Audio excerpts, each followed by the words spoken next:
Well, speaking of, I've got to be careful now when I say this. I can't call them old timers because when women are involved, I get in a lot of trouble when I say that. Long timers. I'm okay with that. Old timers? Okay. We have Erin Millerschin and Rick French, her new partner, boss. How do I define you, Rick? Let's call it partner. We never use boss, but I do take offense to the old timer part. Erin may not, but I just want to be clear. Got it. Okay, good to know. So anyway, just last week, I believe it was right after the first of the year, you sent out the press release that I caught my attention, and we published it in MITech News. And so your group it's the French West Vaughan. I'm assuming those are your other partners then? They were. So I started French West Vaughan back in 1997. And in 2001, I acquired a Durham-based ad agency, West and Vaughan. They were getting ready to retire. And so they only stayed with the agency a couple of years before their retirement. But we thought, like we do with any acquisition, that why devalue what it is that you acquired? So rather than doing away with their names, we just added it to mine, and that became French West Vaughan as an agency brand. And we've maintained that throughout the agency's 25-year arc. All right, so I have a list of questions, but actually I'm gonna take one that's not on there. You actually, I don't know if you're a native Detroiter, but you have a Detroit roots, right? Well, I grew up in Rochester, Shelby Township area. Was born in Royal Oak at Beaumont, so native Metro Detroiter for sure, and still have a lot of family and friends in the area. Went to college there and have some other business interests in the area. So I consider myself a Detroiter. I'm just a Raleigh expat right now. Okay. Yeah, a good buddy that lives in the Raleigh-Durham area. Lives in Cary, contained area for relocated Yankees is what they call it. So, and that's also where I live.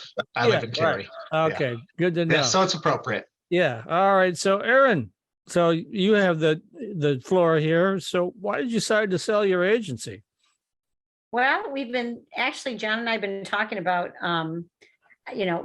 ideas for growth for a long time, and for our clients and for us. And when the opportunity kind of came up, we just thought, we talked to Rick, and FWV we thought was the best fit for us because, they're a much larger agency. They have offices across the nation in many key markets. And we just thought culturally and for just enhancing what we offer and capabilities and resources to our current and hopefully a lot of prospective clients is really good. It was a good fit.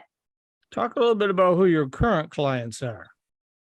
Well, all of our clients have at least offices or headquarters here in Michigan. The ones who are located here are Eaton Corp, Hercules Electric, or Hercules EV, Lax, which is on the west side of the state. They make wheels. You probably know that. LG Energy Solution right in Troy, Mitsubishi Electric, which is in Plymouth, SMAC, they're on the West Coast, but they also have an office in Michigan. So those are kind of and Kettering, we've started doing some work with Kettering University too. Yeah, I know them all except for SMAC. The rest of them I've worked with at one time or another in the sense of covering them. I'm pretty familiar with all of them. Mm-hmm. But Matthew, why don't you take it from here? Go ahead. All right. I'm just curious. How did Erin? How did you and French West Vaughan get connected? What was the connection? Do you want to answer that, Rick, or you want me to? Yeah, it doesn't matter. Either way, I mean, there was an industry consultant that introduced us. FWV has made a number of acquisitions over the years, and so we kind of stay in touch with some of the consultants who talk to firms that might be interested in growing and expanding, and so. That's kind of how we first got introduced. And I had been introduced to another Detroit agency prior to that and did not feel it was a good fit for us. But the moment I met Erin and John, it just seemed like very like-minded people that we would have fun working with. And that's one of the key criterias for us. Life is too short to work with difficult people. And, it's, we want to work with people that we can collaborate with, that are idea driven, that have the same values we do. And so when we do a deal, that's something that's really critical to me. And I'm also do a lot in private equity. I have a number of sports, entertainment, and media holdings outside of French West Vaughan, and I apply the same rule and standard. It's kind of the no jerks rule, just not going to work with anybody that's difficult or that I wake up with and makes my life less fulfilling. And so when I met Erin and John and met the team, I felt like this is a good match, for all of us. Yeah. So when did the discussions begin? Early fall. Okay. And It's been pretty quick, and I would just echo what Rick has said. We felt the same way, and we've met through those last, so it's like September, October, November, December. So 4 months, we got to know Rick's team, from the CFO to account people to his leadership team. We felt the same way. It was just immediately a good click, good connection. They have the same focus on their clients, doing a good job for clients, working together really well as a team, and also with the community. So we just felt the same thing, same chemistry. Okay. And Matt and I won't talk about all the difficult bosses and partners and you name it that we worked with over the years, because the list would be very, very long. Rick, Erin obviously is very auto focused. I don't know hardly anything about your agency. Is that one of your main things, is autos or not? It is. We're a top, I think, 20 independently held firm in the world in terms of public relations firms. So we have a lot of different practice areas. So we have had automotive and automotive related clients, first tier suppliers, and so on, as clients over the agency's history on many occasions. We've worked with Ford before. We used to handle Continental Tevis. They're in Auburn Hills.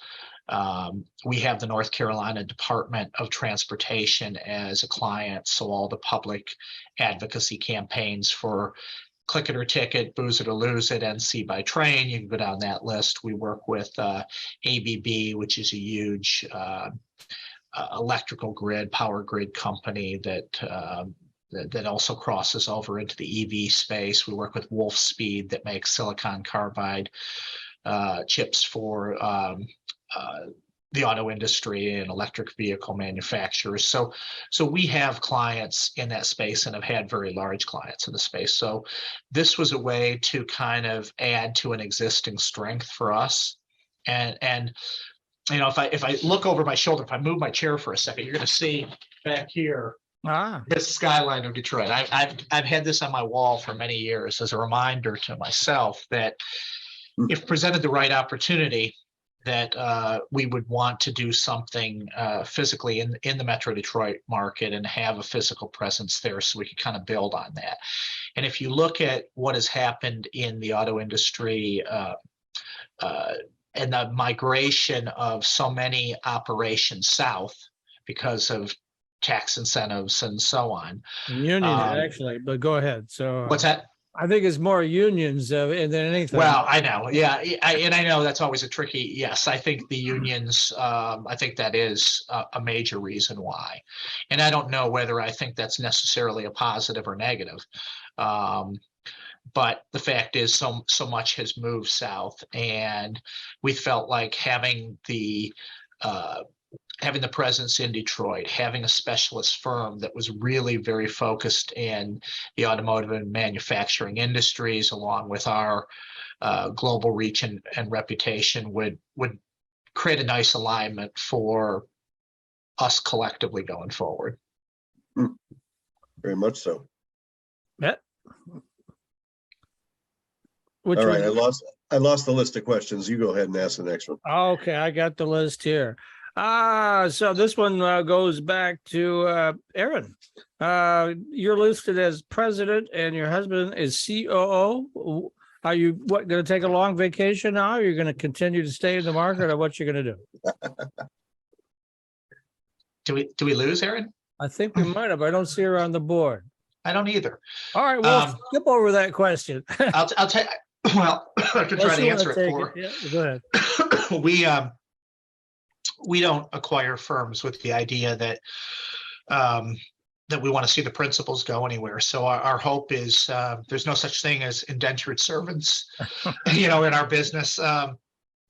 But our expectation and hope is that we'll continue to partner with Erin and John going forward, and they'll continue to run the agency and grow it.